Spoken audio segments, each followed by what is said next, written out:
all hands. Beat to quarters.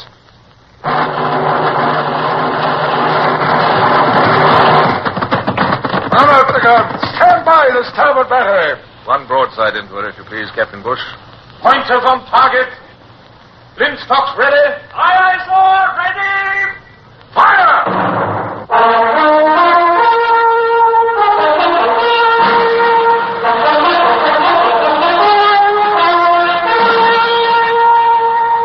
Presenting Michael Redgrave as C.S. Forrester's indomitable man of the sea, Horatio Hornblower.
Discontented animal. Even now, when I've finally retired and have nothing to do but relive my past in memory, I sometimes long for the physical activity which I know can be mine no more. But in those days I was still vigorous and had been too long on land. The endless round of social activities had palled, and I was beginning to yearn for the pitch of a ship under me and the sting of the Channel wind on my face. I was bored as I sat in Westminster Abbey, dressed in crimson and white and laden with regalia, listening to a dull sermon, while around me the beautiful building blazed with the colors and arms of fellow knights and nobles. I sat in a stupor of boredom, which was suddenly broken into by a whispering naval lieutenant who appeared at my elbow. Compliments of Lord St. Vincent, sir. His lordship would like a word with you immediately. Oh, sir, with me? I will tell his lordship that I will come this instant.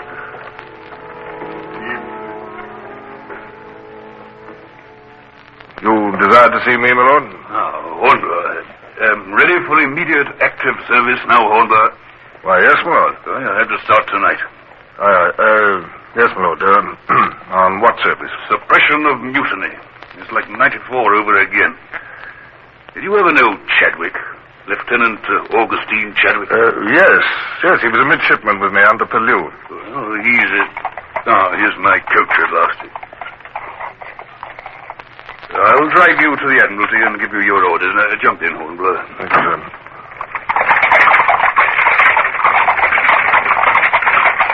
Chadwick had the 18-gun brig Flame.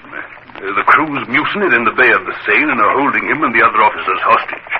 They turned a master's mate and 4 loyal hands adrift in a gig with an ultimatum addressed to the Admiralty. The gig made Bembridge last night, and here's the papers they brought. What's the ultimatum, my lord? They want an amnesty, blast them. We're to hang Chadwick and forgive the loss of them, or they'll hand the brig over to the French. The crazy fools. Yeah, mind you, it's possible they had some cause. Chadwick's in his 50s and still only a lieutenant. He was always bad-tempered, and lack of promotion made him worse. The coach drew into the Admiralty yard. I followed the First Lord to his room. I give you a free hand, and you can set about it any way you like. I can spare you 3 ships of the line if you want them, a couple of frigates, bomb vessels, there's even a rocket vessel if you think you could use it. It doesn't seem the sort of situation where sheer force would be of much use, my lord. Will you give me full powers, to negotiate, for instance? No, damn it, I will not negotiate. Well, I know what you're up against. Those insolent swine can slip into the mouth of the Seine and give themselves up at the first sign of danger. Yes, well, if they do that, Bonaparte will have his finest propaganda story in 20 years. Yes, I know. It's brains that are needed here. That's why I sent for you. Besides, seamen like you, Hornblower. They follow you and listen to you. But if you want me to talk to them, it implies that I'm negotiating, my lord. No negotiations. We've had enough of that in 94. Well, then, the carte blanche you gave me is no more than the usual naval officer's orders, my lord. Forgive me if I point out my position, sir, but this is a difficult task. Failure endangers the country and makes me the laughingstock of the Navy. Success brings no honor, for it must remain secret. I submit, sir, that the least I should have is full powers to do whatever seems best on the spot. All right, you shall have your powers. I'll draw up the orders to that effect. You'll hold your appointment as Commodore, of course.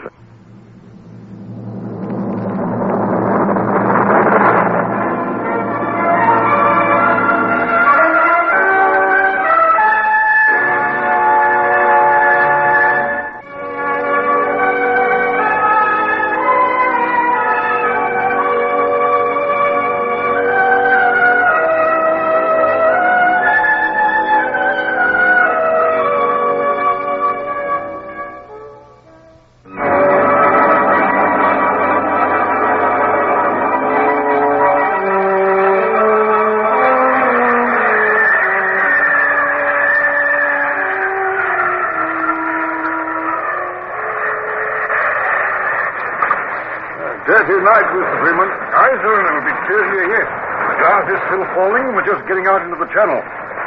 Mr. Carlo, have all hands shorten sail. Get that main topmast staysail in. Another reef in the topsail. Quartermaster, how east this south? It's a long time since I sailed in so small a vessel as the Porter Chaley, Mr. Freeman. I find the dimensions below deck a bit cramped. Ah, but she's a lovely fighting machine all the same, sir. Huh? Her guns will smash anything of her own size. We carry provisions enough to stay at sea indefinitely, and she'll stand any weather that comes. Yes, but to do all that with 190 tons means the crew has to be content with conditions that would be, well, hard on cattle. Oh, they're used to it. Any orders when we sight the flames, sir? We'll deal with the situation when it arises, Mr. Freeman. My orders give me power to negotiate, but I feel that negotiation would be a sign of weakness. Somehow or other, I shall have to trick 100 English seamen into my power so that they can be hanged or flogged for something I might feel like doing myself under similar circumstances. I don't envy you your job, sir. Anything wrong, sir? You look a bit... I'm going below. Just call me if necessary.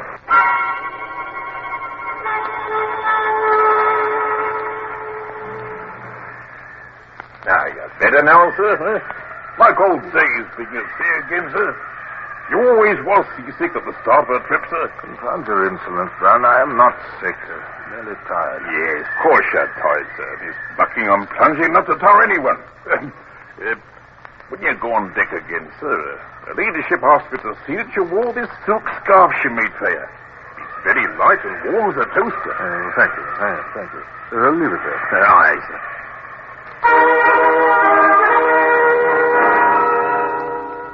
That gale was interminable. Night and day it raged, and though Freeman clawed into it as much as he dared, I knew that it was gradually drifting us away from the course we needed to make to find the mutineers. In the meantime, I fought my squeamish stomach, learned my way about the ship, and tried to pretend to myself that I should know how to handle mutineers when the time came. Freeman was a good captain. His vessel was well kept, and his crew as happy as any crew could be in such weather and circumstances.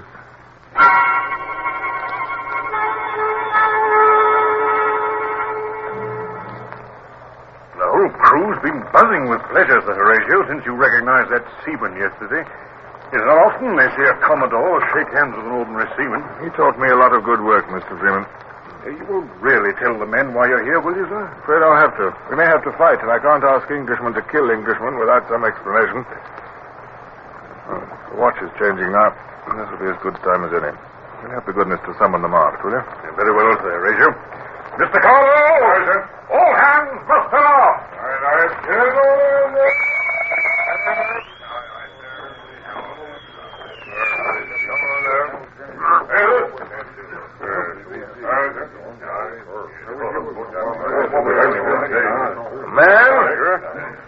Man, I expect you're wondering what has sent me to sea with you. Well, I'll tell you. There is villainy afloat. British seamen have disgraced themselves. They've mutinied in the very presence of the enemy. My God, he's running a risk. Fancy saying the word mutiny to a gang like this. We're off the French coast, too, and they know that Bonaparte will heap wealth and luxury on any crew who brings in a British ship. Now listen, man. The crew of our own sister ship, the Flame, has done this contemptible thing. Now they're sheltering here in this very bay of the Seine. Every man's hand is against them. The French have no use for mutineers, and it's our mission to dig these rats from their holes. They betrayed England, remember. Forgotten their duty to king and country. The villains who have led them astray must pay the price of their villainy. If they're mad enough to offer fight, then we must fight them. If they surrender without bloodshed, that will be remembered in their favor at their trial. I want no bloodshed. But if that's what they want, they shall have it. Good order! Clever that was. Never gave him a clue that he thought they might follow the Flames' example. They're happy enough and flattered at being told. Well, that will do, man. About your work now. And remember, I shall expect unquestioning obedience.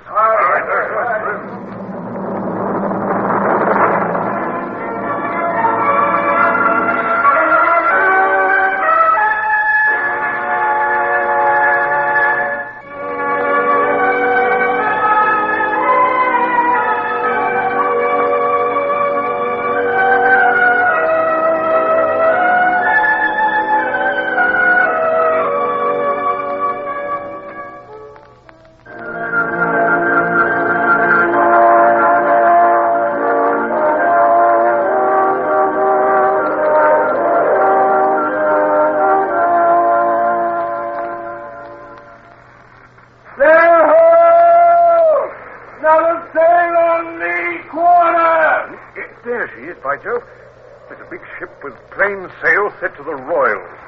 She's a French West Indiaman going into the Seine. She must have slipped past the blockade in the gale, probably full of grain and sugar. One cargo into the Seine like that is worth more to Bonaparte than a dozen delivered to some inlet on the Biscay coast. Blast, she's too well in. There'd be no catching her before she reached Harbour Grass. We'll have to let her go, Mr. Freeman. It's a pity. If it wasn't for the Flame, we might have taken her. That would have meant at least £10 a man prize money. Yes, Freeman, that won't make the men any better disposed towards the mutineers. The Flame's standing steadily in, sir. She's obviously not going to let us get near her. She'll give herself up to the French if we do. Yeah, pity we can't get a windward of her. Oh, there's no room to do it before she gets away. No. Please have a boat hoisted out for me. I'll have to go and parley with the villains. Aye, sir. She don't mean to be taken by surprise, sir. Her guns are out and her boarding nettings rigged. Guns, man, look out for loft, more and all to the raft. All trim and proper like this. I've got eyes of my own, Brown. Spare you, Chatter. Ahoy! Ahoy! Shall I tell him, sir? Yes, go on. Commodore Sir Horatio Hornblower, K.B. Come alongside. We'll all come with your Hornblower on board, but no one else. And we got cold stuff ready to drop into you if you play any tricks. Lay alongside, Brown. Aye, sir. I'll go up to the main chain.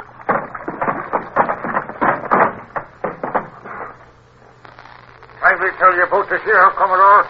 We're taking no risk. Steer up, Brown. Stand off and on. Aye, sir. And now may I ask your business here, Commodore? I wish to speak to the leader of the mutineers. I'm the captain of this ship. You can address yourself to me. Nathaniel Sweet, sir. I'll address myself to you as far as I desire, unless you are also the leader of the mutineers. In that case, you can call back your boat and leave us, sir.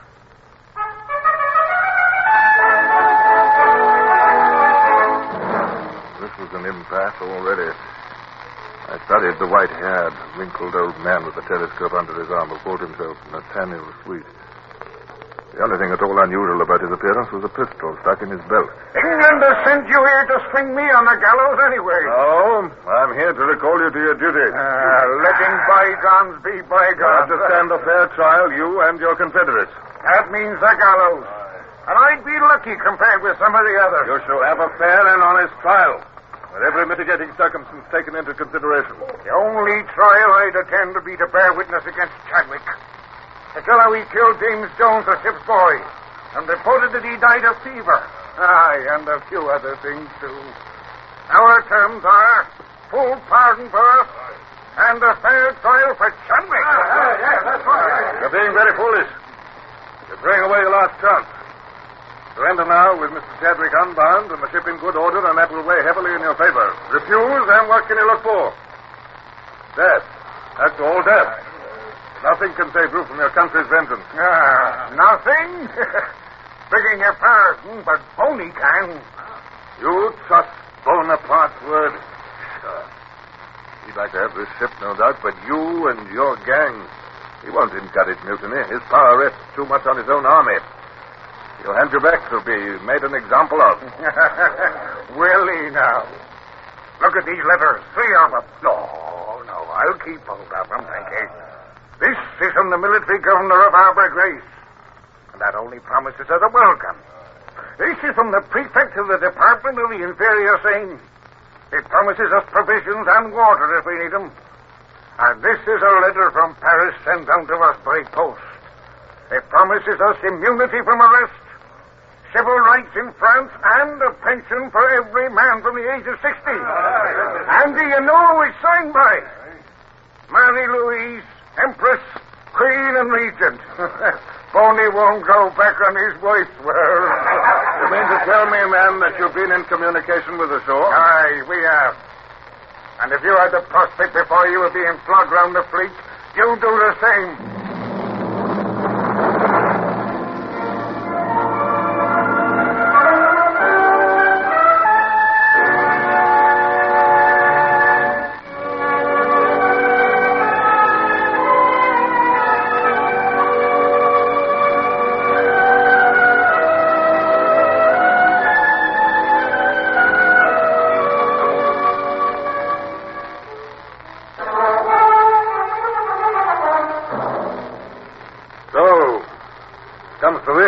Traitors as well as mutineers. I might have expected it.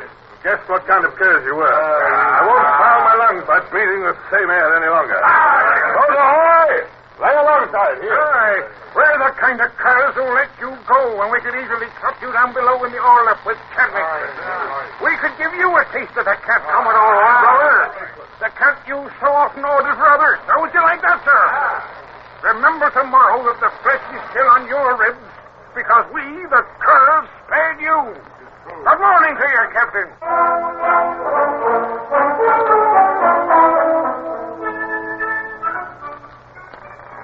You don't think we could give him a quick broadside, sir, and then get round to windward and cut her off before she could make the shore? No, impossible, Mr. Freeman. She's barely within range, and she'll be out of it before our guns will run out. Yes, I've no doubt there's a dozen glasses watching our every movement. Queer to look at her, sir. She's so like our own brig. Yeah. Well, except for that patch on the sail, we might be looking at a reflection of this vessel. I'd like to lay my hands on that fella Sweet. I'd give him mutiny. Yes, I'm afraid nothing alters the fact that at the moment we're helpless. I've failed utterly in my attempt to win them over, and I can see no possibility of them abating their terms. Either I grant them a free pardon, or I drive them into the hands of Bonaparte. I fear... But... I don't know. I wonder. What's the matter, sir? Something happened? No, I just thought... You know, Freeman, if I had this brig and the Flame under my command, we could set the whole Seine estuary in an uproar. Yes, but there doesn't seem much hope of getting hold of the Flame. I don't know, Mr. Freeman. It might be done. Will you pass the word for the sailmaker to come here? And I shall want his mates and every hand who can use a needle and palm. Yes, but what... Aye, sir. Sailmaker and his mates, Mr. Carlo. Hurry, please. Aye, sir. Look at the Flame, Mr. Freeman. You said yourself that she's an exact replica of the Porta Coeli. But there's one difference which I think could be remedied. I confess, sir, I don't understand. Here's Swinson, the sailmaker. Oh, come here, Swinson. You take my glass and carefully study that patched foretopsail on the Flame. Can you see it? Sir. Well, then mark it well. I want this ship to have a foretopsail just like that, so that no eye can distinguish any difference between the two. Can that be done? Aye, sir, I can do that. Might I ask what's in your mind, Sir Horatio? You may, Mr. Freeman. What I propose is this. Flame and Fortatelli are as like as two peas, as you said yourself, and they'll be liker yet when we bend that foretopsail. The mutineers have been in communication with the shore, and they've a promise of immunity if they go in. But we don't want them to go in, sir. No, and she won't. Sweet won't give himself up to the French unless he's driven to it. So we won't drive him. We'll sail into the mist. But we'll go in, Mr. Freeman. And they'll think we are the Flame, don't you see? We'll sail in as safely as though we were going into Portsmouth Harbor. My heavens, sir, it's brilliant.